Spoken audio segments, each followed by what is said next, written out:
a tiny bone, buried in a dark German cave for nearly 50,000 years, just delivered one of the most shocking discoveries in human history. When scientists finally decoded its DNA, they expected fragments, gaps, and damage from time. Instead, what lit up their screens stopped the entire room cold. A complete human genome, preserved in stunning, flawless detail. But that wasn't the real surprise. The man behind this bone, now known as Ranis 13, carried a hidden genetic story that flips everything we thought we knew. His DNA reveals a timeline that does not match the textbooks, a connection to Neanderthals far more recent than anyone expected, and a lineage so mysterious it vanished completely. No descendants, no trace, just gone. And the more scientists dig into the data, the more unsettling it becomes. This one individual is starting to change how we understand the earliest Europeans, while also bringing up a question that no one has a clear answer to. How does an entire human bloodline just disappear? This discovery begins in the year 2016. Archaeologists were meticulously excavating the Ilsenhöhle cave in Ranis, Germany, when they uncovered 13 bone fragments scattered among ancient stone tools dating back 45,000 years. These bone pieces were incredibly fragile. In fact, some of them clearly came from infants. The bones were found associated with a highly distinctive type of stone tool called LRJ, or Lincolnbian Renisian Gersmanowischen blade technology. For decades, archaeologists had fiercely debated this specific technology. Nobody actually knew who made these tools. The craftsmanship was undeniably sophisticated, and the design was entirely unique. But were they created by the last remaining Neanderthals desperately clinging to survival in a freezing world? Or were they made by the very first modern humans actively pushing into Neanderthal territory from Africa? Here's the very first shocking twist of the story. The research team, led by Aram Sumer, successfully extracted DNA from those 13 bone fragments and definitively confirmed that they belonged to at least 6 modern humans, not Neanderthals. The group consisted of 3 males, 3 females, and 2 infants. And buried deep within their genetic relationships was something truly extraordinary: a mother and her daughter, alongside other distant biological relatives. These weren't just random casualties of the Ice Age. This was a family. But there was a catch. Mitochondrial DNA only tells a tiny fragment of the story because it is inherited solely through the maternal line. The real scientific breakthrough required nuclear DNA, the complete genome. And that meant finding bone fragments that had somehow been preserved well enough after 49,000 years in the dirt. Think about what happened next. Among the remains of those 6 individuals, one specific femur bone, the one belonging to Ranis 13, turned out to be the absolute best preserved modern human bone from the entire Pleistocene epoch ever found for DNA extraction.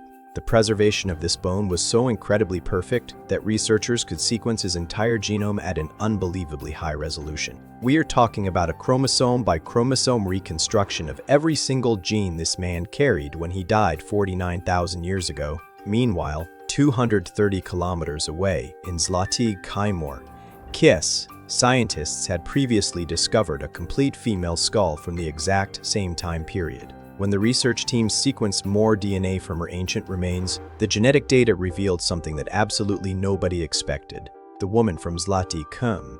It was actually a 5th or 6th degree relative of 2 of the individuals found in the Ranis cave. They were connected across 230 kilometers of brutal Ice Age Europe, actively existing as part of the exact same extended family network. Read that again. These people weren't just isolated wanderers stumbling through the snow. They were a small, tight-knit population spread across a vast, freezing territory, maintaining close family connections across distances that would take weeks to traverse on foot. They were crafting the exact same style of stone tools, and they were surviving together in one of the harshest environments the Earth has ever produced. Ranis 13 and the Zlatý Kmolets woman now officially represent the oldest high-quality modern human genomes ever sequenced. But the second devastating revelation came when geneticists carefully analyzed the physical traits actively encoded in their ancient genes. The Ranis and Zlatý Km individuals carried specific genetic variants heavily associated with dark skin, dark hair, and brown eyes, features directly reflecting their very recent African origin. They looked absolutely nothing like the pale-skinned populations that would eventually come to dominate the European continent. Genetically speaking, these were Africans who had left their home continent only a few thousand years earlier. They were walking through the frozen, unforgiving European forests with skin and hair color, biologically designed for the intense heat of the African savanna sunlight. Think about how incredibly compressed this timeline is. 50,000 years ago, their direct ancestors were walking in Africa. Just 1,000 years later, 49,000 years ago, they were building fires in German caves, hunting massive reindeer across the Czech steppes, and raising fragile children in the absolute coldest climate their species had ever encountered. And they did all of this while intimately sharing the landscape with Neanderthals, a completely separate human species that had already been living in and adapting to Europe for over 200,000 years. Then came the third massive twist that changes absolutely everything we know about human evolution. When researchers analyzed the specific Neanderthal DNA segments hidden inside Ranis 13's genome, they accurately dated the initial interbreeding event to between 45,000 and 49,000 years ago. This is thousands of years more recent than previous scientific estimates had suggested. And here's what makes this specific discovery so profoundly important. Every single non-African person alive on the planet today carries this exact same Neanderthal ancestry, from China to Peru, from Norway to Australia. If your ancestors didn't stay in sub-Saharan Africa, you have roughly 2 to 3% Neanderthal DNA in your genome. Read that carefully. Around 45,000 to 49,000 years ago, a coherent, ancestral non-African population absolutely must have existed. There was a single, specific group of modern humans that mixed with Neanderthals in one major interbreeding event, and then dispersed across the entire planet, carrying that exact genetic legacy with them. Ranis 13 was a direct part of that population. His genome contains the flawless genetic signature of that exact moment in prehistory when two distinct human species came together and interbred. Think about what this revelation does to the human family tree. The Ranis and Zlati Kamaya population represents the earliest known divergence from the group of modern humans that migrated out of Africa and later dispersed across Eurasia. They split off from the main lineage around 50,000 years ago, right after leaving Africa, but right before the major widespread Neanderthal interbreeding event took over. They were the ultimate pioneers. They were the first wave, the earliest modern humans to push into the unknown of Europe. And then, something went catastrophically wrong. The fourth twist is the one that genuinely keeps geneticists awake at night. Researchers found absolutely no evidence that this pioneer population contributed to later Europeans or to any other worldwide population today. They left zero genetic trace.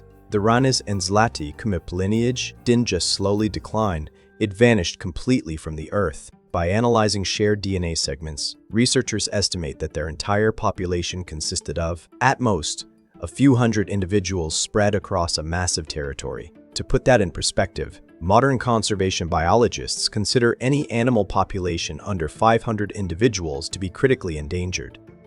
Think about the brutal math of their existence. A few hundred people scattered across Ice Age Europe, desperately trying to survive temperatures that regularly dropped to -20 degrees Celsius. They were hunting dangerous megafauna with stone-tipped spears, all while competing for resources with Neanderthals, who had a 200,000-year evolutionary head start adapting to that exact environment. The Ranis and Zlati lasted for approximately 80 generations, roughly 2,000 years, before disappearing entirely. That is 80 generations of families loving each other, raising children, crafting sophisticated tools, and maintaining a shared culture.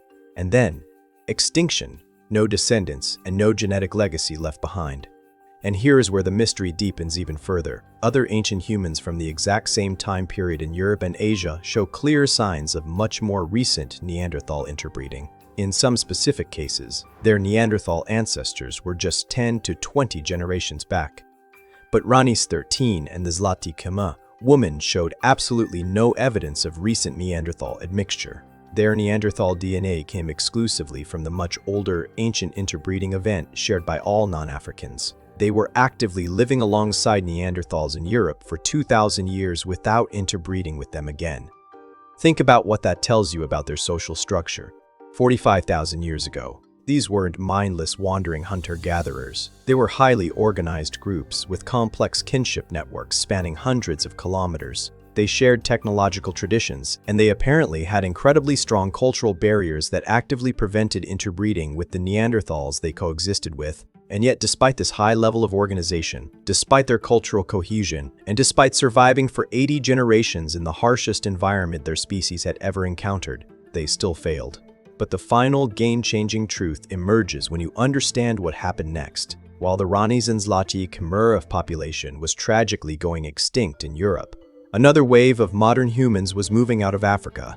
This was the population that would eventually give rise to all present-day Europeans, Asians, Native Americans, and Oceanians. This second wave carried the exact same Neanderthal DNA from the exact same ancient interbreeding event. But they succeeded where Ranis 13's people failed. The question that now haunts paleoanthropology is simple. Why? Was it simply population size? The second wave might have arrived with significantly larger numbers, giving them more genetic diversity and better resistance to demographic collapse.